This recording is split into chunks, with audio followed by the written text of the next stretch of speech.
আসসালামু আলাইকুম প্রিয় দর্শক, আজকে আমরা একটু ভূমিকম্প নিয়ে কথা বলতে চাই। আপনারা জানেন গতকালকে সকালে আমাদের অনেকেরই সকালটা ভোরটা শুরু হয়েছিল একটা আতঙ্ক দিয়ে। প্রচন্ড ভূমিকম্প হয়েছিল, খুব যে জোরালো ভূমিকম্প তা হয়তো নয়, সেটাকে বলা যাবে না। রিক্টার স্কেল যে ভূমিকম্প মাপার যে পদ্ধতি, তাতে 5.5 মাত্রার ভূমিকম্প হয়েছিল। কিন্তু আমার ধারণা, আমি জানি না আপনাদের কি অবস্থা, আমার জীবনে এত প্রবল ভূমিকম্প আমি আর দেখিনি। এর কারণটা হলো ভূমিকম্পটা যে জায়গায় উৎপত্তি হয়েছিল সেটা আমাদের কাছ থেকে একেবারে কাছে। আমি ঢাকা শহরে থাকি, সেটা ঢাকার একদম নিকটবর্তী যে জেলাগুলির মধ্যে একটা নরসিংদী জেলা, সেখানে এই ভূমিকম্পের উৎপত্তি হয়। এখন যেহেতু একদম কাছে, অতএব আমাদের এখানে প্রবল বেগে লেগেছে। এবং আমি যতজনের সঙ্গে আলাপ করেছি সবাই স্বীকার করেছেন যে তাদেরকে রীতিমতো ভয় ভীতি কাকে বলে তারা সেদিন টের পেয়েছেন সকালে। তারপর কালকে সারাদিন বিভিন্ন সোশ্যাল মিডিয়ায় নানা রকম দৃশ্য আমরা দেখেছি। আমি যে দৃশ্য দেখলাম যে একটা বিল্ডিং, নির্মায়মান বিল্ডিং তৈরি হচ্ছে, সেই বিল্ডিংটা এমনভাবে নড়ছিল উপরের দিকে যেন মনে হচ্ছিল যে আমাদের সুপারি গাছে হয় না, সুপারি গাছে কেউ উঠলে পরে যেমন গাছটা এদিক সেদিক করতে থাকে, সেভাবে নড়ছিল। এক ভীতিকর দৃশ্য। কিন্তু ভাবুন একবার যদি ওই ভবনে কোনো লোকজন থাকতো তাদের কেমন লাগতো। এবং এরকম অনেক ঘটনা অনেক জায়গায় কিন্তু ঘটেছে। যারা বহুতল ভবনে থাকেন তাদের অবস্থা কিন্তু একই রকম হয়েছিল, অনেকে অনেক ভয় পেয়েছেন।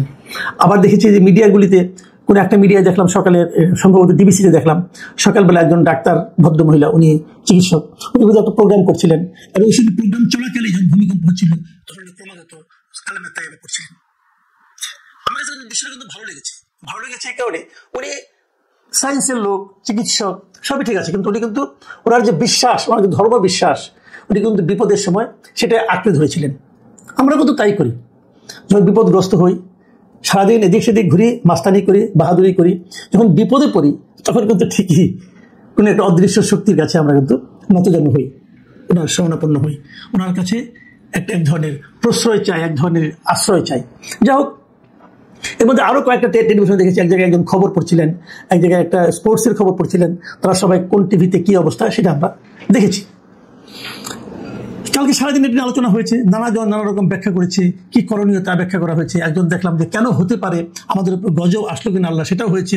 এবং গজব এসেছে এই ধরনের একটা একজন লিখেছেন, সেটা নিয়ে আবার কেউ নানা ধরনের রসিকতা করেছে, যারা একটা সায়েন্সটা তা বলে না।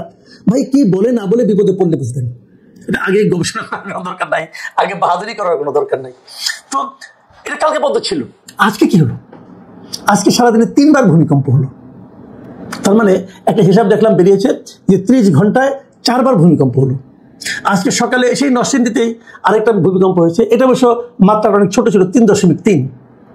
এটা মাত্র 12 সেকেন্ড ছিল ভূমিকম্পটা। আজকে সকালে সন্ধ্যায় আমি একটা অফিসে গিয়েছিলাম এক ভদ্রলোকের সঙ্গে দেখা করতে, ওনার বসে চা খাচ্ছিলাম, তখন 2 বার হলো পরপর, একটাই এরকম 2 বার। এবং আমি ছিলাম মগবাজার এলাকায়, তো মগবাজার থেকে একদম নিকটবর্তী হলো বাড্ডা। শুনলাম প্রথম ভূমিকম্পটা বাড্ডাতে হয়েছে এবং সেটা ছিল রিক্টার স্কেলে 3.7 মাত্রার। এবং এর 1 সেকেন্ড পরেই মানে আরেকটা ভূমিকম্প হয়, সেটা হয় আবার সেই নরসিংদীতে, সেটার মাত্রা আরো ছিল 4.3 মাত্রার। তার মানে 30 ঘন্টার মধ্যে 4 বার।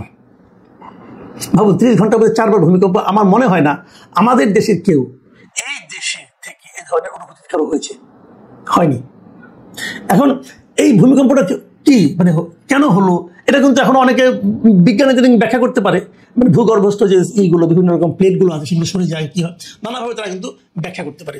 আজকে আমি একটা ব্যাখ্যা পড়লাম একটা মিডিয়াতে, প্রথম আলোতেই পড়লাম, সেখানে ভূমিকম্প বিশেষজ্ঞ জন আছেন অধ্যাপক হুমায়ুন আক্তার, তিনি যে ব্যাখ্যাটা করেছেন, এই ব্যাখ্যাটা আমার কাছে কিন্তু খুবই মানে আপনার কি বলবো, টেনশনে ফেলে দিয়েছে আমাকে। উনি বলেছেন যে খুব শিগগিরই একটা বড় ভূমিকম্প হতে পারে।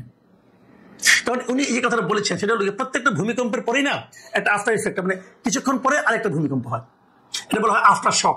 এটা হয়ই সবসময়, আমরা দেখেছি একটা ভূমিকম্প হয়ে গেলে আরেকটা ভূমিকম্প হয়। পরে ভূমিকম্পটা হবে করছিলাম আমরা, কিন্তু সেটা কিন্তু হয়নি। পুরো একদিন মানে আপনার প্রায় একদিন পরে আবার হয়েছে, আবার তারপর সারাদিনে পরপর ছোট 3টা হয়েছে। এই যে ছোট 3টা হওয়া, এইটাকে এই অধ্যাপক হুমায়ুন আক্তার খুব বিপজ্জনক ইঙ্গিত হিসেবে বলছেন।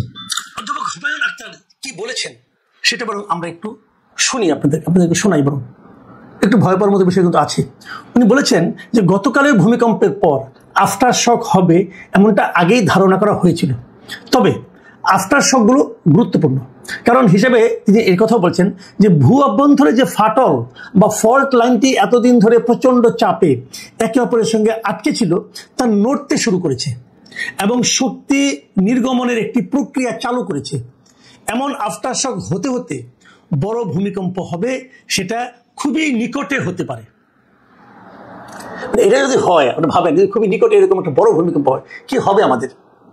তখন উনি আরো কিছু কথাবার্তা বলেছেন যে সিলেট থেকে কক্সবাজার পর্যন্ত বিস্তৃত বিশাল সাবডাকশন জোনের মধ্যে 8.2 থেকে 9 মাত্রার ভূমিকম্প শক্তি জমা হয়ে আছে এবং তিনি বলেন যে এটি যে কোনো জায়গায় হতে পারে। এটা শুরু হয়েছে ঘোড়াশাল থেকে, হয়তো সেখান থেকেই এটি উত্তরে বা দক্ষিণে বিস্তার লাভ করবে। অনেক বড় শক্তির একটি ভূমিকম্প তখন আঘাত হানবে। একবার ভেবে দেখুন, যদি অনেক বড় শক্তির একটা ভূমিকম্প আঘাত হানে আমাদের দেশে, কি হবে? আমাদের যে ভবনগুলো আছে সেগুলো কি ভূমিকম্প সহনীয় করে তৈরি করা হয়েছে? ভবনগুলিতে যে মাত্রা সিমেন্ট দেওয়ার কথা, রড দেওয়ার কথা, তাকে সবসময় দেওয়া হয়? এখানে কি চুরি হয় না? দেখবেন প্রায় বালি দিয়ে রাখি, কোনো মতো দাঁড়াই গেল, হয়ে গেল। কিন্তু দাঁড়াই গেলে দাঁড়াই তো থাকতে হবে, সেই থাকার অবস্থায় কি আমরা আছি? এটা নিয়ে কিন্তু সামনের দিকে কি হবে বলা বড় কঠিন। এমনকি আমার অনেক বিশেষজ্ঞ এমন বলেন যে আজকে যদি একটা ভূমিকম্প হয়, যারা বেঁচে যাবে তারা আসলে বাঁচতে পারবে না। অনেকে এমন কথা বলে, কি কারণে? যেমন ধরো যদি ভূমিকম্প হয় তো অনেক জায়গায় সোয়ারের লাইন ফেটে যাবে, চারিদিকে দুর্গন্ধ ভরে যাবে, আপনি কিছু করতে পারবেন না। গ্যাসের লাইন ফেটে যাবে, গ্যাস দিয়ে যে বেড়ে যাবে, সেখান থেকে আগুন ধরে যেতে পারে। আপনি কয়টা আগুন নিভাবেন? আপনি যে কত আগুন নিভাতে পারেন সেটা তো আমরা এয়ারপোর্টে দেখেছি একবার। এক আগুন নিভাতে সারাদিন লাগছে, শেষ করতে পারেন নাই। সব পুরে যখন ছাই হয়ে গেছে তারপর আগুন নিভছে, আপনি পারেন না নিভাইতে, অটোমেটিক নিভছে। তাহলে কি সারা শহরে আমরা সবাই জ্বলে পুড়ে মরে যাব? কি হবে একবার ভাবুন, কি ভয়ঙ্কর। তো তেমন ভূমিকম্প কিন্তু আমাদের আসতে পারে।